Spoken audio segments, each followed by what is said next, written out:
Y'all, it is October. Where is the new Taylor Swift album?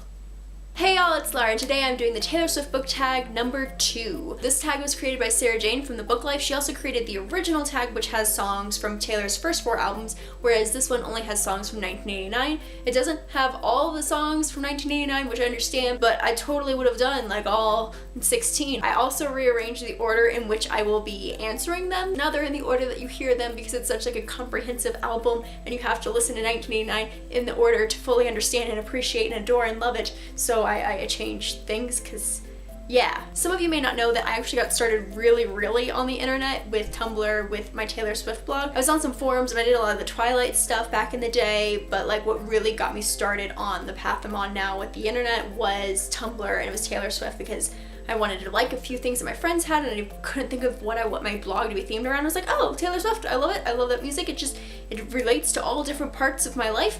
And so there we go. It evolved into Tumblring about other topics like the selection, which got me into book blogging, which got me into booktubing. And then Taylor Swift followed me on Tumblr, which was just a beautiful day. And if you stick around till the end, I'll show the footage of me reacting to that if you haven't seen it already. So really, without Taylor Swift in my life, would not be where I am now. It's wonderful to see the timeline of what led to other things in your life, and Taylor Swift was definitely one of those for me. So hey, let's be friends. I'm dying to see how this one ends. Grab your passport and my hand. I can make the bad guys good for the weekend.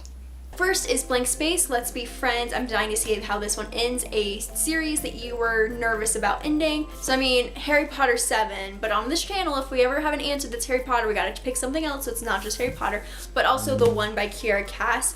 I wasn't as nervous about The Crown because I'd already read like a conclusion to a series from Kiera Cass, so I knew it would kind of follow how the one ends, but like for the one, I was a nervous wreck of tangled wires of nerves, really. You got that long hair, slicked back, white t-shirt, and I got that good girl faith and her tight little skirt. And when we go crashing down, we come back every time, cause we never go out of style. We never go out of style. Style, 3 authors whose writing styles you love. Nicola Yoon, the author of Everything.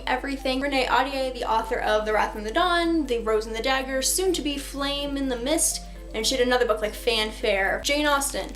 If you don't know who Jane Austen is, I can't even with you today. These two I love because of their beautiful one-liners and their love stories. Jane Austen because she really just changed the game of like female authors. Novels were only something that a woman could write or a woman could read, and then she kind of wrote things that appealed to everyone. Remember when you hit the brakes too soon? 20 stitches in a hospital room. When you started crying, baby, I did too. When the sun came up, I was looking at you. Remember when we couldn't take the heat? I walked out, I said I'm setting you free. Monsters turned out to be just trees. When the sun came up, you were looking at me. Out of the Woods, when you started crying, baby, I did too. Name a time you cried along with a fictional character. It is very rare for me to cry from any sort of like entertainment. Occasionally like a TV show or movie, and even more rare from a book. I don't know why I cry less with books than I do with like movies or TV shows. Haven't figured that out. Well, I'll figure it out one day. But the last book that I know for certain that I actually cried during was Salt to the Sea by Rita Sepetys, and it's towards the end. I don't think any of the characters are crying on page, but it's definitely a sad / heartwarming moment where there's a lot of emotions and feelings. Cause the player's gonna play, and the hater's gonna hate. Baby, I'm just gonna shake. Shake it off, shake it off, shake it off, shake it off. Shake it off, and the hater's gonna hate. Name a book that you love despite whatever criticisms there are around it. Twilight, LOL, sorry not sorry. There are problems with this book. There are problems with this series. There are issues. I see them, I know them, but it's not enough for me to get rid of the books or to ever stop loving them. Might be enough for me to get rid of the movies though. Band-aids don't fix bullet holes. You say sorry just for show. When you live like that, you live with ghosts. Ooh, when you love like that, blood runs cold. Bad Blood, Band-Aids don't fix bullet holes. Name a book that gave you the most painful feels. 6 of Crows. It is the most painful of all of the things. I can't even. This is why I held off on reading Crooked Kingdom. Do you want to know what I wrote? Open if in need of feels only. That is to keep me from reading this book because my heart's not ready for it. You're gonna suffer, but you're gonna be happy about it. He's so tall and handsome as hell. He's so bad, but he does it so well. I can see the end as it begins. My one condition is, say you'll remember me, standing in a nice dress, staring at the sunset, babe. Red lips and rosy cheeks. Say you'll see me again, even if it's just in your wildest dreams. So oh. Wildest Dreams. He's so bad, but he does it so well.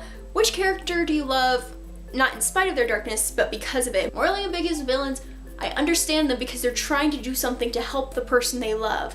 Like the villain in Lady Midnight, or the Darkling from the Grisha trilogy, or Kaz Brekker from Six of Crows, or Holland from A Darker Shade of Magic, and I cannot seem to think of any villainesses at the time that fit this, but I know there are some that I love because they're trying to do the right thing, but they're going about it the wrong way. Not Dolores Umbridge, we can't ever forgive her for anything she ever did, she's just awful. I can think of a lot of like TV examples, but I can't quite think of book villainesses, so I will make a whole video about book villainesses that they were trying to have the ends justify the means, but it didn't work out. And I know there's some in the Lunar Chronicles, but I haven't read that yet, so I need to give some love to the villainesses that I've ignored. Loose lips sink ships all the damn time. Not this time. Oh. I know places, loose lips sink ships all the damn time.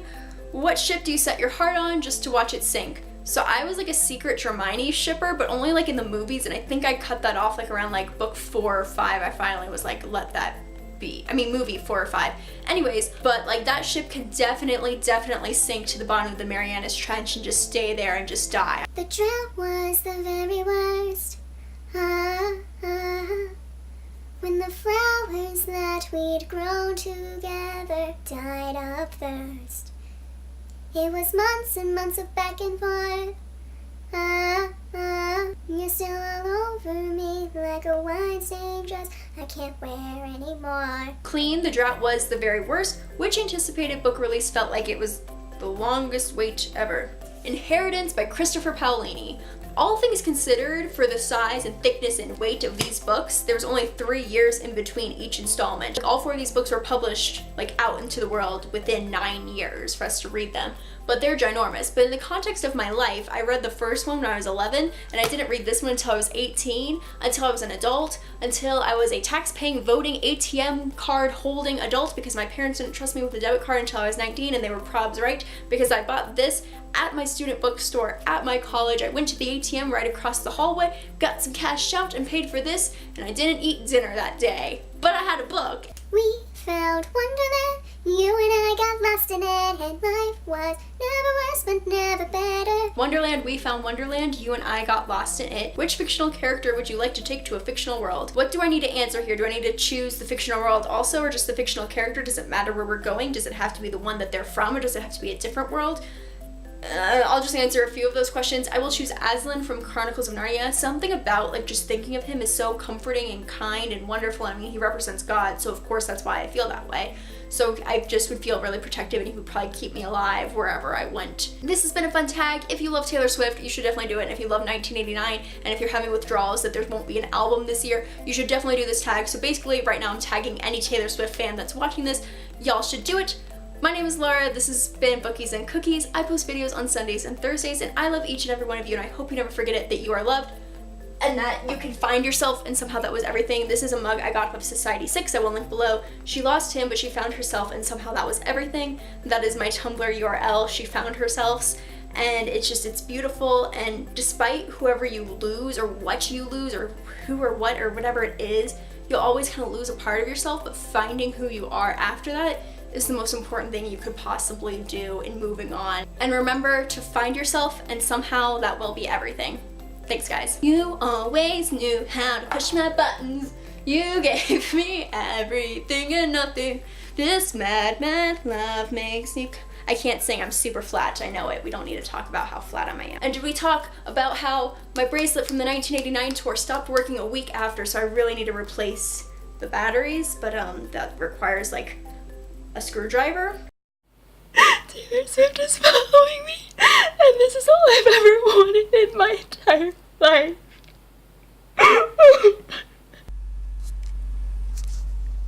Okay, it is 5:11 and I was just finishing up a couple of gift sets, and I'm like, oh, I'll double check my like follower count, you know, whatever. And Taylor Swift is following me. I need to double check her likes because I don't know if I'm on her likes or not. Like, what the hell? Oh my, like, good, like, oh my god, like, she didn't like anything mine, but she found me. Oh my god, oh my god, I'm so